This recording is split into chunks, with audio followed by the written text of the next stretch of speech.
Hello students. In the last video we have discussed about the factorization method, some examples regarding the factorization method. And in the first video, like that examples we have studied, which I have written in front of you now.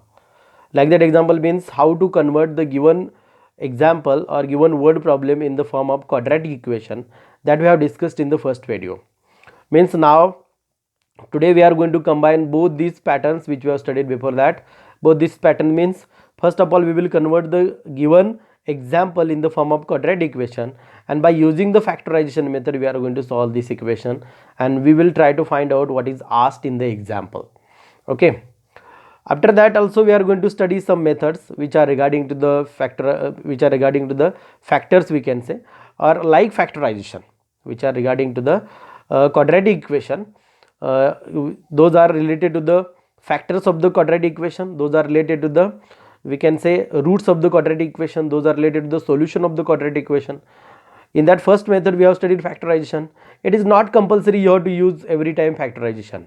After that also we are going to study one method that is known as quadratic formula method, or we can say quadratic formula, how to use that and how to solve example, that method. And again one method is there, completing square method, but that method is eliminated from your syllabus. Means when you will face like that example in the exam, that time it is not compulsory you have to use only here factorization, or it is not compulsory you have to use quadratic formula. Which method you are feeling simple, that method you can use. Now before that we have discussed factorization for that purpose, and because of that only I am going to show you this example, how to first of all convert this example in the form of quadratic equation, and then how to use that factorization method. Okay, I am going to start this example. First of all you have to read this example, then we will come to know that what is given in the question. A charity trust decides to build a prayer hall having a carpet area of 300 square meters, with its length 1 meter more than twice its breadth.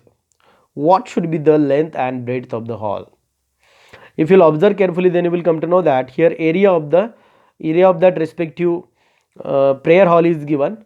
Again one important thing, condition is given, look here, with its length 1 meter more than twice its breadth. Means suppose we will consider here breadth, then we can find out its length, and by using that I am going to start. Okay, listen and try to understand. I am going to show you this example. Look here, first of all I am going to start. First of all I am going to represent this given word problem in the form of quadratic equation, then I will continue. Okay, first of all what we will consider, let us consider the breadth of the hall is x meter. Okay, well, let us consider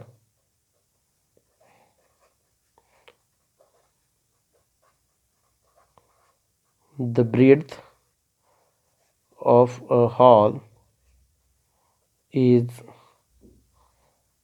x meter. What I did, breadth. Why I have considered breadth? Look here.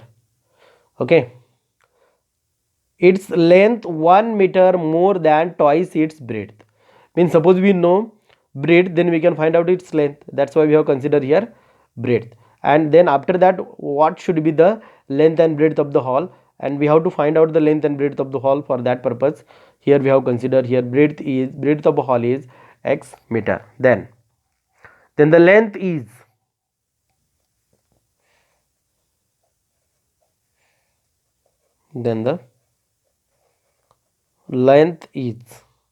what is the length? Look here, 1 meter more than twice its breadth. Look here, twice means 2 into breadth plus 1. Why plus 1? Because 1 meter more than twice its breadth. Look here, 1 meter more than twice its breadth means 2x plus 1 meter. This is the length of that respective hall. Okay, here if you will observe carefully, then you will come to know that here length and breadth we have to find out, and length and breadth, those terms are regarding to the, or those terms are closely related to the rectangle. Means here area of rectangle, that formula we can use, and by using that formula we can find out the length and breadth. Okay, now I am going to start. Now area of hall is equal to, this is the length and this is the breadth. We will multiply. Look here what you will get, 2x plus 1 into x. Understood? Area of all is equal to 2x plus 1 into x. Now what we will do, we will multiply this x to the bracket. But before that, area of all, that is given. Yes, it is given. What is given? See, 300 meter. We will write here 300 is equal to, multiply this x to this, x into 2x, 2x square, plus into plus, plus, x into 1, x. Okay, means we got here 2x square plus x is equal to 300. Okay, then what we will do, I will write this in this form. ऐसे भी हम लिख सकते हैं 2x square plus x is equal to 300. Okay, now what I will do, I will transfer this 300 to the LHS. Then what I will get, look here, 2x square plus x, now it is plus, it will convert into minus, minus 300 is equal to what? 0. Okay, here I got one quadratic equation, 2x square plus x minus 300 is equal to 0. And how to solve this quadratic equation? By using the factorization method. Okay, by using the factorization method, here we have to use, what we have to do, look here, 2x square plus x minus 300 is equal to 0. Means this number into this number, a into c. We have to multiply a into c, means 2 into minus 300. 2 into minus 300, what will be the answer? You know that very well. 2 into minus 300 means minus 600. And which is the middle term? Plus x. Plus x. Means what is its coefficient? 1.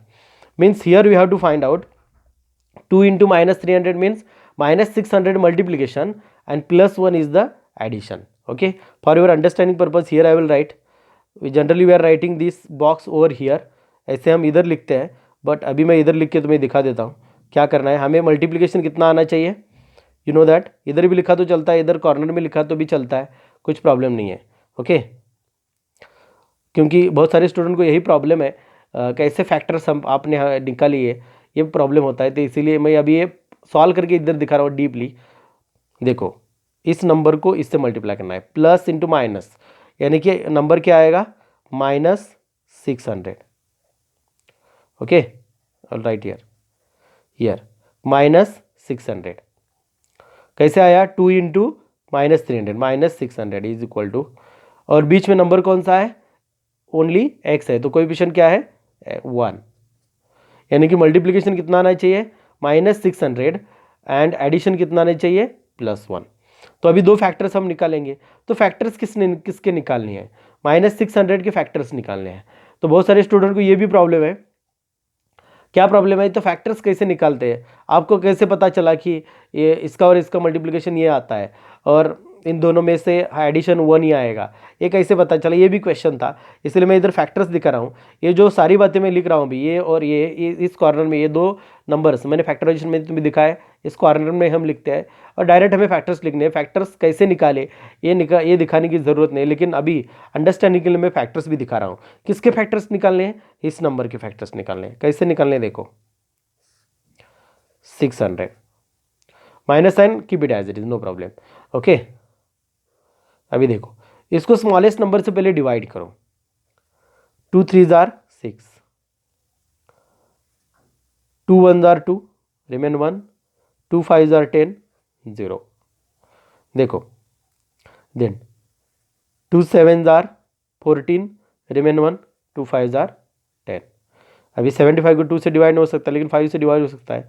5 1s are 5, 5 2s are 15, 5 2s are 25. Sorry, what idea, 5 1s are 5, remain 2, 5 2 5 5s are 25. Understood what I did, 5 1s are 5, इसमें से दो बच्चे तो इधर लिख के, तो 5 5s are 25. Next 5 3s are 15, then 3 1s are 3. अभी ये हमें फैक्टर्स मिले हैं, and by using those factors we have to find out the. अभी इसमें से फैक्टर्स कैसे निकालते हैं, देखो मैं तुम्हें दिखा देता हूँ. 5 इंटू 5 कितना हो गया, 25 हो गया, और बाकी के नंबर इससे मल्टीप्लाई करके दिखना है. इधर देखो, 5 इंटू 5 कितना हो गया, ये 5 इंटू ये 5 इंटू 5 25 हो गया. और ये देखो बचे हुए 2 इंटू 2 4, 4 इंटू 2 8, 8 इंटू ये बचा है 3 ओनली, ऑलरेडी 5 इंटू 5 हमने लिया है। ओके, तो 5 इंटू 5 कितना हो गया 25, और बचे हुए नंबर्स देखो 2 into 2 into 2, 2 into 2 into 2 into 3, कितना आता है नंबर मल्टीप्लिकेशन देखो, 2 इंटू 2 4, 4 इंटू 2 8, 8 इंटू 3 24। अभी हमें फैक्टर्स क्या मिले देखो 25 इंटू 24। अगर हमने इधर, अगर तुम ध्यान से देख रहे हो इधर तो तुम्हें पता चलेगा, अगर हमने इधर प्लस ये 25 प्लस ले लिए और 24 माइनस ले लिए तो आंसर क्या आएगा +1 आएगा। और मल्टीप्लिकेशन ये प्लस और ये माइनस होने के कारण मल्टीप्लिकेशन क्या आएगा -600 आएगा, क्योंकि ये सारे फैक्टर्स किसके हैं 600 के हैं। तो हमने फैक्टर्स उस दिन क्या लिखे थे इधर। ओके, यानी कि इसके पहले भी हमने एग्जाम्पल्स देखे हैं। तो फैक्टर्स हम क्या लिखते हैं, इस कॉर्नर में मैंने लिख के दिखाया था फैक्टर्स कैसे लिखते हैं, ऐसे ही फैक्टर्स मैंने निकाल के वो उधर लिखे थे। तो बहुत सारे स्टूडेंट को यही प्रॉब्लम है फैक्टर्स कैसे निकालने, इसलिए मैंने आज ये फैक्टर्स निकाल के दिखाए तुम्हें। तो मैं आज फैक्टर्स क्या मिलेंगे मुझे 25 इंटू 24, लेकिन इसमें प्लस कौन और माइनस कौन है ये देखो। ओके, इसमें +25 है, -24 इंटू +25, -24 +25, इधर देखो 25 माइनस 24 आंसर आता है 1, -24 +25। मुझे फैक्टर्स क्या मिले, ये फैक्टर्स मिले, समझे। ऐसे फैक्टर्स हमें निकालने होते हैं। तो अभी बहुत सारे स्टूडेंट ऐसे बोलेंगे इधर तो हमें प्लस फैक्टर मिले हैं, इधर आपने माइनस कैसे लिखा। माइनस हमें वो साइन चेंज करके हमें लिखना है, हमें डिसाइड करना है कि एडिशन कितना आना चाहिए, मल्टीप्लिकेशन कितना आना चाहिए। ओके, मल्टीप्लिकेशन तो इसके फैक्टर है तो मल्टीप्लिकेशन इतना ही आएगा, लेकिन हमें एडिशन क्या चाहिए इसके हिसाब से हमें फैक्टर्स निकालने पड़ेंगे।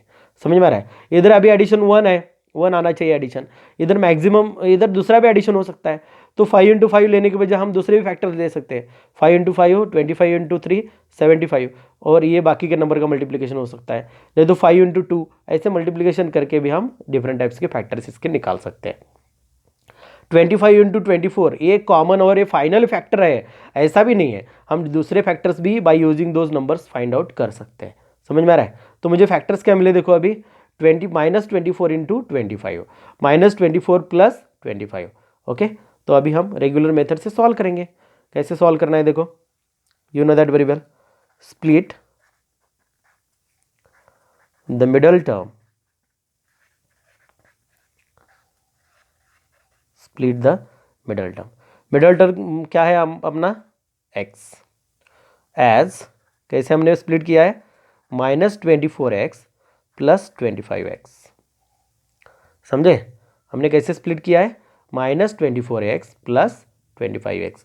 अभी पुट करो इक्वेशन में, इक्वेशन क्या है देखो अपना, therefore 2x² -24x plus 25x, okay, -300 is equal to 0।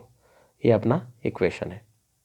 मैंने क्या किया है अभी बीच में जो प्लस x था, इधर दिखा देता हूँ नंबर में, ये देखो इधर जो प्लस x था इसकी जगह मैंने अभी क्या लिखा है -24 प्लस 25।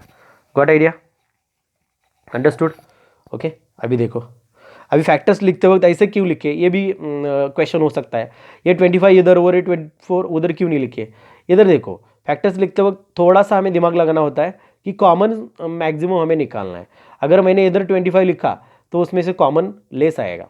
समझ में आ रहा है। तो फैक्टर्स आते वक्त थोड़ी सी दिक्कत हो सकती है और हमें थोड़ा सा कन्फ्यूजन हो सकता है। तो कन्फ्यूजन क्रिएट करके एग्जाम्पल सॉल्व नहीं करना है, हमारे आइडिया से हमें एग्जाम्पल सॉल्व करना है। दूसरी आइडिया से भी एग्जाम्पल हम सॉल्व कर सकते हैं, जो तुम्हें अच्छा लगे you can solve by using that method. अभी देखो तो you know that very well, इसमें से कॉमन और इसमें से कॉमन हमें निकालना है। ओके, तो अभी देखो 2 इंटू एक्स इंटू एक्स, ये लिखने की ज़रूरत नहीं है, ये मैं सिर्फ समझने के लिए लिख रहा हूँ। 2 into x² means x into x minus, okay, 24, 2 into 12 into x.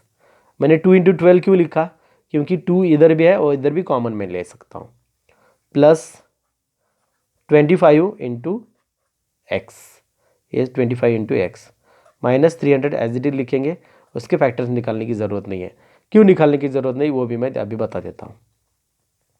Common निकालो इसमें से, 2 is the common factor, x is the common factor, बचेगा क्या x माइनस 12। समझे, ये 2x निकाला, ये भी 2x निकाला, तो इधर 12 बचेंगे, इधर x बचेगा। अभी एक बात ध्यान से देखो, इधर x माइनस 12 आ गया, इधर x माइनस 12 आता है, ये इधर जो ब्रैकेट आता है सेम ब्रैकेट इधर भी बचता है। ओके, तो अभी कॉमन क्या निकालेंगे, देखो 25 इधर है, इधर 300 है। ओके, तो 25 अगर हमने कॉमन निकाला, इधर 25 है, इधर 300 है, तो 25 को 12 से मल्टीप्लाई किया तो 300 आता है, तो 25 हम इधर क्या निकाल सकते हैं, कॉमन निकाल सकते हैं, तो प्लस 25, समझे, इन ब्रैकेट, इधर ब्रैकेट जो है वही बचता है, इधर मल्टीप्लाई करके भी देख सकते हो, 25 into x 25x, 25 into 12, okay, plus into minus minus 25 into 12 300। Therefore अभी देखो इसमें क्या कॉमन ब्रैकेट है, x minus 12 is the common bracket, बचेगा क्या, देखो 2x plus 25 is equal to 0 as usual. Therefore x minus 12 is equal to 0 और 2x plus 25 is equal to 0। Therefore transfer करो, x is equal to minus है तो plus हो जाएगा, plus 12, और ये भी ट्रांसफ़र करो, 2x is equal to minus 25। Therefore x is equal to 12 और x is equal to minus 25 divided by 2। अब इधर देखो, एक x की वैल्यू प्लस है, दूसरी भी क्या है, माइनस है। Means here we can say here the roots of the given quadratic equation are 12 and minus 25 upon 2। Okay, here the roots are 12 and minus 25 divided by 2।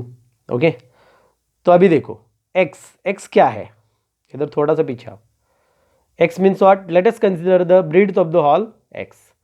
Okay, और breadth कभी minus नहीं हो सकती, ब्रीड्थ कभी क्या नहीं हो सकती, माइनस नहीं हो सकती, समझ में आ रहा है। ओके, ब्रीड्थ कभी भी माइनस नहीं हो सकती, तो ब्रीड्थ क्या लेंगे हम, प्लस नंबर ही लेंगे। Here breadth of hall is what, X की वैल्यू क्या मिली हमें, 12 metre, and length of hall is, length क्या हमने कंसिडर किया, देखो 2x प्लस 1 दिख रहा है इधर। Okay, 2x plus 1 that is equal to 2 into X की वैल्यू हमने क्या लिया है 12 plus 1, okay, is equal to 2 into 12 24 plus 1 that is equal to 25 metre. Understood, this is the length and breadth of the hall, समझे। I hope so you got idea about it. अभी मैंने ये factorisation method से solve करके दिखाया है। Okay, next in this lesson में हम बहुत सारे मेथड्स भी देखेंगे, वो भी मेथड यूज़ करके तुम्हें आंसर मिलेगा। Do you understand. तो नोट्स के लिए मैं दिखा देता हूँ, देखो आज मैंने क्या दिखाया तुमको। अभी एक बात ध्यान से सुनो, इधर मैंने जो एग्जाम्पल तुम्हें सॉल्व करके दिखाया है, इसी टाइप के एग्जाम्पल हमने फर्स्ट वीडियो में देखे हैं। तो वो जो फर्स्ट वीडियो में हमने एग्जाम्पल देखे हैं वो किधर तक देखे हैं, क्वाड्रेटिक इक्वेशन तक देखे हैं, क्वाड्रेटिक इक्वेशन कैसे बनाना है उधर तक देखे हैं, यानी कि इधर तक देखे हैं हमने। इसके बाद जो सॉल्व करना है वो तुम्हें सॉल्व करना है। ओके, वो सॉल्व करके जो पिछले एग्जाम्पल्स है वो भी तुम इधर इधर when you will write this page as a notes page, ये पेज जब तुम नोट्स में लिखोगे तब वो दोनों एग्जाम्पल इधर कॉपी करो और इस मेथड से सॉल्व करके ऐसा आंसर निकालो, तो और 2 एग्जाम्पल तुम्हें प्रैक्टिस में आ जाएंगे। अभी एक बात ध्यान से सुनो, ये मैंने जो इधर लिख के दिखाया है इधर लिखने की ज़रूरत नहीं है, ये फैक्टर्स निकालने की ज़रूरत नहीं है। तो स्टूडेंट को प्रॉब्लम था फैक्टर्स निकालने में, इसलिए मैंने आज ये फैक्टर्स निकाल के दिखाए हैं, समझे। तो क्या करना है देखो, अंडरस्टूड, ये जो -601 है इस बॉक्स में लिखना है इधर राइट साइड पे। ओके, और ये फैक्टर्स निकालने की ज़रूरत नहीं है, फैक्टर्स निकाल के डायरेक्ट फैक्टर्स इधर लिखो। Understood, okay. Okay, this is the notes page, you copy down as a notes, remaining points will continue in the next video. Thank you.